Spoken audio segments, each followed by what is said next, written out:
Hi, I just wanted to have a little chat with anyone who might be considering looking to the internet or YouTube or Facebook or asking their friend who reads a lot of self-help books and has half a college degree to help them understand a little bit about depression, or maybe to figure out what are the first steps to take if they want to try to seek treatment for depression. Do they have depression? All that stuff. It just comes up. I think it's coming up for more and more people these days in particular because we're all facing systemically epic levels of stress and anxiety that are well justified by current events. We have COVID-19 illness rising in many different places around the country again, kind of reminding us of last spring. We still have intense division politically and socially in many ways. We're facing a lot of social media issues, and the many ways in which that can impact our mental health are just barely beginning to be understood. But folks who've been thinking about mental health and focusing on it for a long time can easily predict that the outcomes are going to be vast and no good. So the point is, I'm not a professional. I don't have a degree. I do not have a practice. I have not done the clinical hours. I have not even completed all of the core psychology classes that are part of the curriculum to get a bachelor's in psychology or to get a master's in psychology, which is what is required in order to be a licensed marriage and family therapist, my ultimate goal. I want to practice counseling psychology with people and families who feel a bit outside of the mainstream, particularly people who are not neurotypical.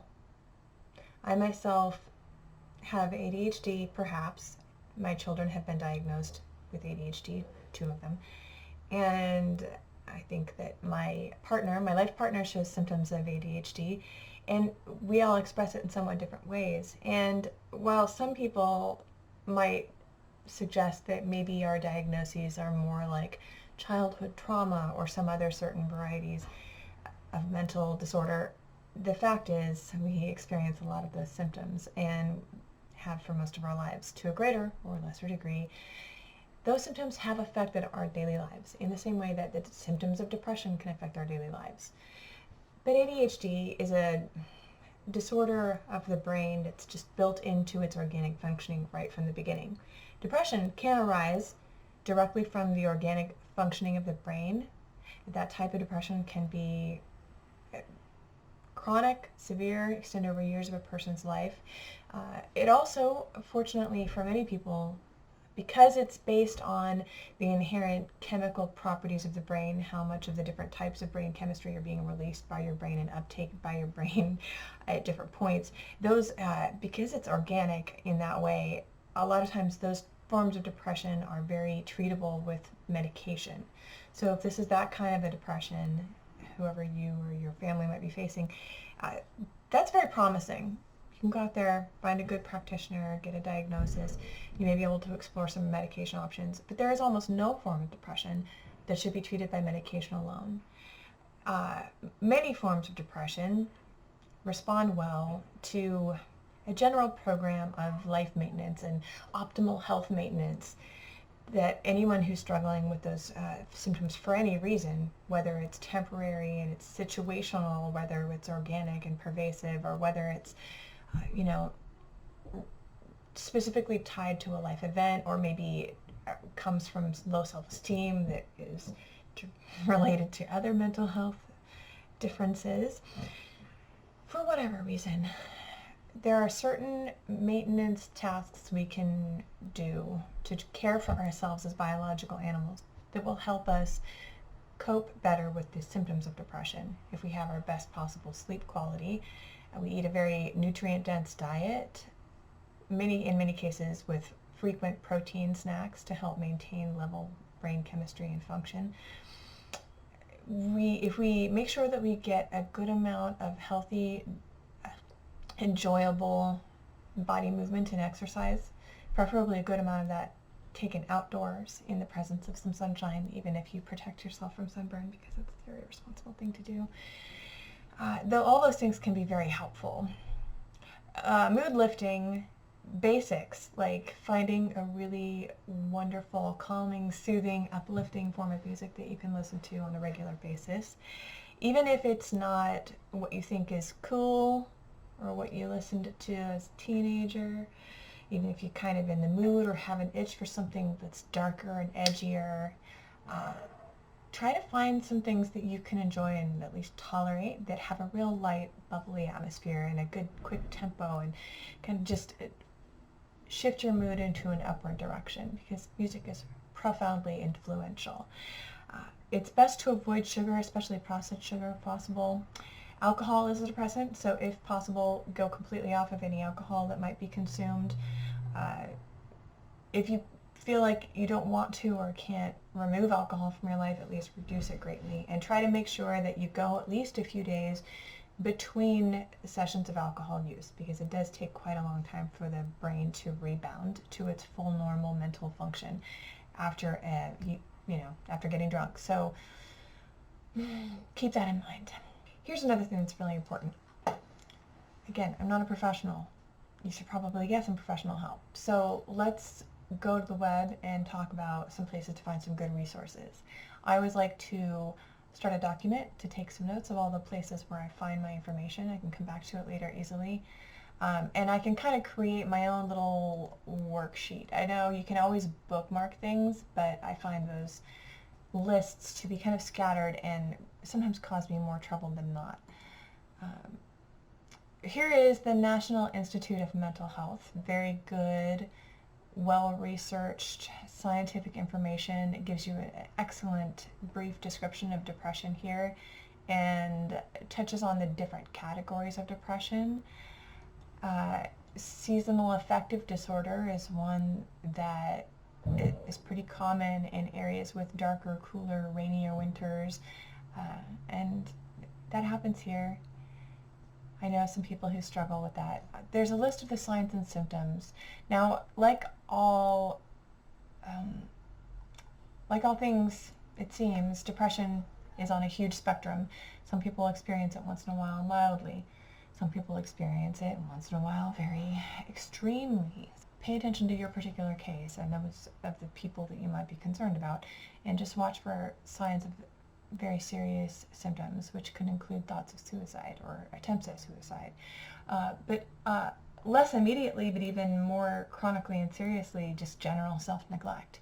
If you see a person you care about or see in yourself changes, like not caring for your dental health, not getting enough sleep, not washing clothes, not keeping your body and your environment clean enough to be reasonably comfortable and safe and all that, it's problematic and it cannot be allowed to continue. Nobody needs to be blamed.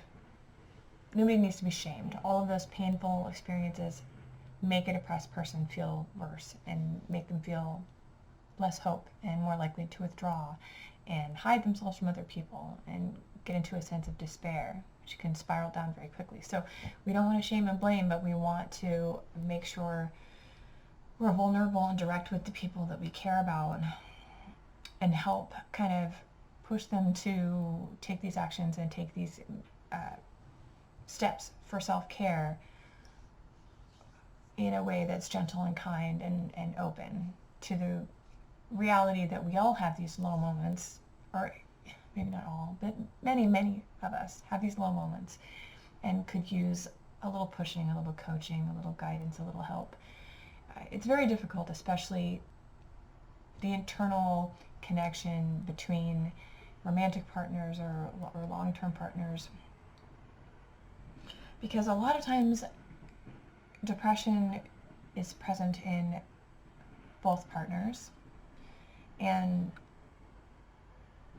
there's a certain unspoken set of bargains that are made a lot of times, because depression lends itself to self-limiting behaviors and self-depriving behaviors and self-sabotaging behaviors, the kind of behaviors that in an ordinary friendship, one friend might turn to another and nudge, hey buddy, get off your ass, you're just getting in your own way here, like, come on, let's be real. In a romantic partnership, sometimes those moments are those opportunities are not taken because we want to maintain closeness, the romantic, enjoyable thread of connection that we have with that person. We don't want to jeopardize that with being overly critical. Or maybe we just don't even have that comfort level and communication level with them, sadly. That is the case with some. So, okay, I'm just going to speak personally. For me and my partner, when we're having issues, we have had to be very open and clear about how much we are not blaming each other for feeling down or for feeling dejected, and yet we have to kind of practice acceptance and forgiveness without allowing that behavior to continue. Like, I understand the behavior, I accept it, and it is what it is, and I expect and push and wish for and encourage and coach around ways to step out of that behavior and step into something healthier. And I invite that from my partner. And I have to remind myself that if my partner comes to me with something that makes me want to get reactive and lash out, it's likely because there's some real value there, and some part of me is being defensive because my delicate ego doesn't really want to be confronted with the knowledge that my partner perceives my shortcomings. It's ridiculous, but on some level, I'd rather them just pretend I was perfect. But we can't progress and get closer in our times of trouble unless we, as partners, can fully see each other, talk through that, and that's when we feel truly accepted and loved. Here at the National Institutes of Mental Health, we can find lots of good information. That's a really good place to start. If you're asking your buddies and your friends and folks on Facebook and YouTube and so on for this advice, I assume, because that's my context, that it's probably at least in part because you can't imagine being able to afford mental health care. And maybe you don't have insurance, maybe your insurance doesn't cover it. Here's the brochures and fact sheets. There's some stuff on depression there. I'm putting that in my little document. So those of us who are going to or do struggle with finding ways to get access to mental health care that we can afford, we need to start by doing some research. In California, if you can qualify for Medi-Cal, last time I was able to qualify for Medi-Cal, I was able to get a therapy appointment covered at no cost once a week. And if I needed to pursue medication, I could get an appointment with a psychiatrist to evaluate and adjust medications once a month. The psychiatrist evaluates medications and prescribes and so forth. Psychologists / counselor, therapist, etc., whatever, they're the ones who do talk therapy and other different types of therapy, like cognitive therapy, and a variety of other different things, which I'm not even going to touch on. So, look up your state. Find out what sort of resources might be available. A lot of professionals work on sliding scale.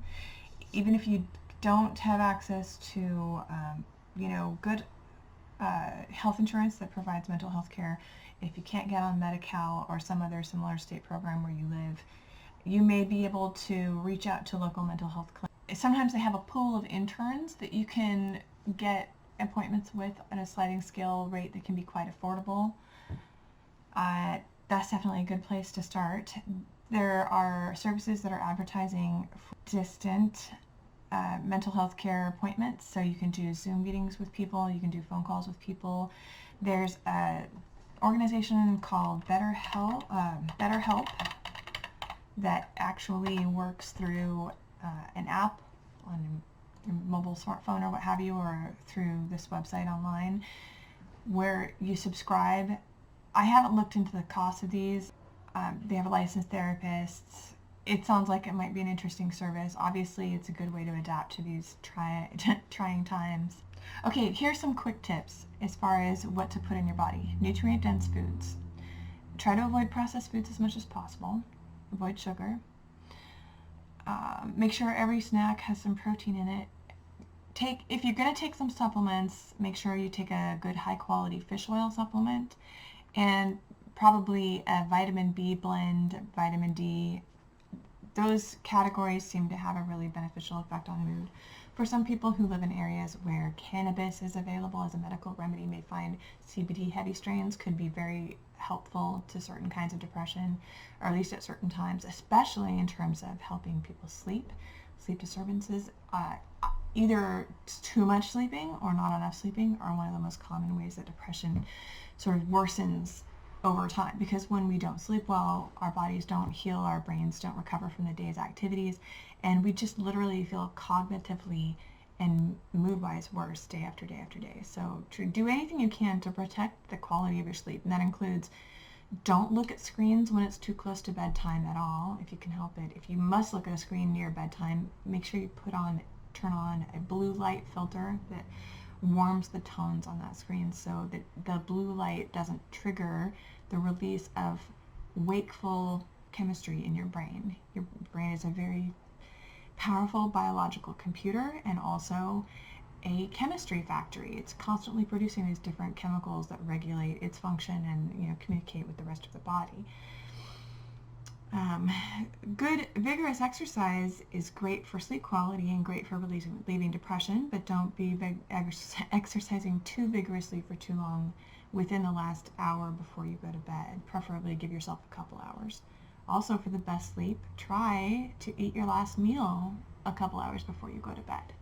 Now, it's a hard one. Some people, myself included, like to snack at night. Let's see. If there are aggravating patterns of communication that you have with people that keep coming up over and over again, and that stuff gets you down, knocks you right off your high horse, drains your energy, consider just calmly, politely confronting those people when you have those patterns of communication. Cut through the reactivity and just stick with your I statements. Talk about how you feel, how you see what was said, what would you like to see happen differently in the future. I have gotten tremendous progress in the last year from stopping in the middle of patterns that I see repeating between me and other people and saying, wait, I want to do something different. We've had this conversation before. I've heard us say these things to each other. I don't like the way it feels.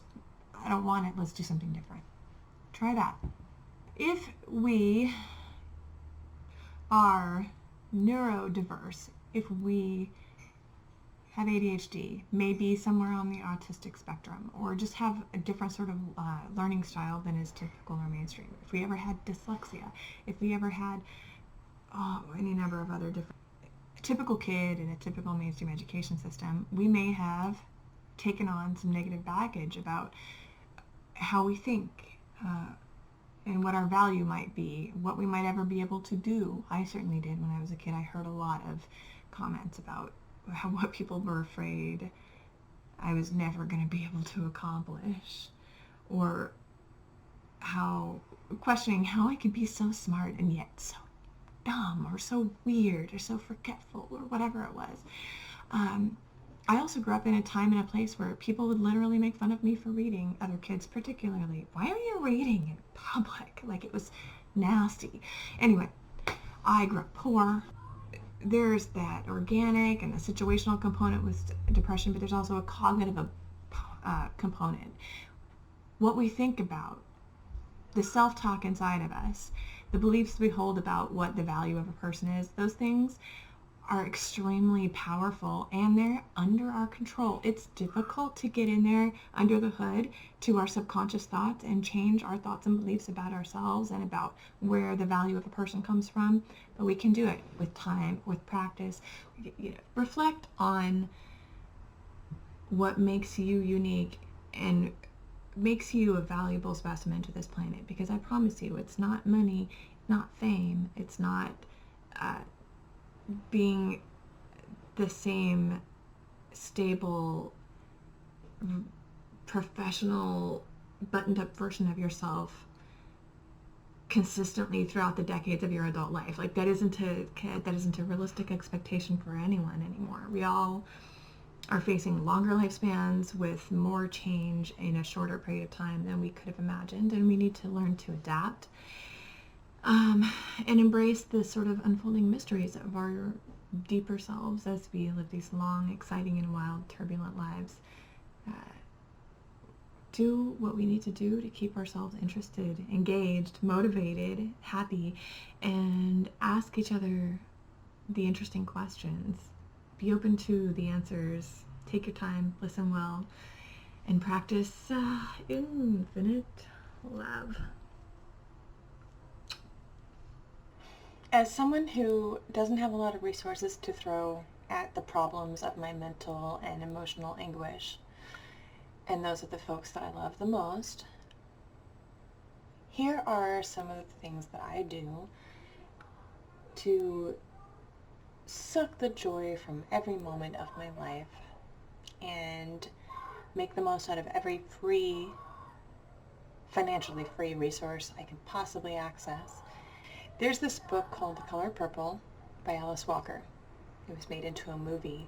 And one of the quotes from the movie that's absolutely unforgettable is a woman who says she thinks God gets pissed off every time we walk by the color purple and we don't notice. And I think that's an important principle in life. I think that we need to look for every possible sensory, visual, visceral experience that we can find in every moment of life that is presented to us. Because even if it isn't exactly what we would consider pleasant or preferable at that moment, it's instructive. It's rich. I think that our brains and our bodies have an innate desire to explore the whole range of our experiences, the ups and the downs, the hard and the soft, the hot and the cold. And we should try to just embrace that when we're facing those very hot or very cold moments. Maybe it's helpful to just think about it as part of the overall story of our lives and learn everything we possibly can from it. I also think that it's important to remember that it never costs us anything to be kind to ourselves or to others. And there's always chocolate. These days the scientists are telling us dark chocolate is actually good for regulating mood, and it has antioxidants to help us fight off cancers. And now I can hear the children in the other room. Yeah, take whatever chances life presents you to enjoy whatever sensory pleasures are on offer without hurting other people, of course. And be kind whenever you can. Exchange smiles with strangers. Masturbate as often as you're able to comfortably do so, because hey, another one of life's free joys, and it releases a tremendous amount of positive brain chemicals. Anyway, I know I kind of wandered off topic there to some degree. Here are some of my favorite resources for cultivating positive self-esteem, despite the fact that I'm not rich, famous, or gorgeous, or powerful, or award-winning, or any of those things. Yet still, I have value and I know it. So I really loved the book Getting the Love You Want, A Relationship Guide for Couples. It has a terrible, terrible title. It sounds kind of like a really bad Vogue article, but it's actually a very deep and profound book about human need and what we need out of our relationships and the bargains we strike with each other to try to get those needs met, and the way that the exact bargains we strike with the people that we partner up with are what cause the relationship to tend to self-destruct after a number of years. It's got some really great advice on how to make a relationship more connected and profound, even if it's not a romantic relationship. It's very valuable even in terms of friendship and so forth, and self-esteem. And one of the most important things I did as a person with educational issues, oppositional issues, childhood trauma, adult child of alcoholic stuff, so many things. One of the most important things for me to do was was to figure out what my unmet needs were so that I could bring them into the open, express them in words, so I could get them met openly and honestly, transparency, all that good stuff. Getting the love you want was important, but also this whole concept called Nonviolent Communication by a fellow named Marshall Rosenberg, amazing, helped me get a long way down the road toward asking for what I want, and learning to give myself what I want. I don't know, it's been very interesting. So I'm putting links to some of those resources in a description with this video. Hopefully that stuff will be useful to you. Also, I'm going to put some links to some mental health resources in the community regionally where I live. They may or may not be relevant if you live in a more distant location, but they also may provide a sort of jumping off point to give you some idea of how one Googles in order to reach some viable, valid mental health support. I encourage you. Your journey is really important. Everything about our modern culture has been telling us for a long time that mental health doesn't matter. Affect your feelings, and I'm proud of you for bucking the trend. Feelings matter a great deal, and I wish you the very best of luck.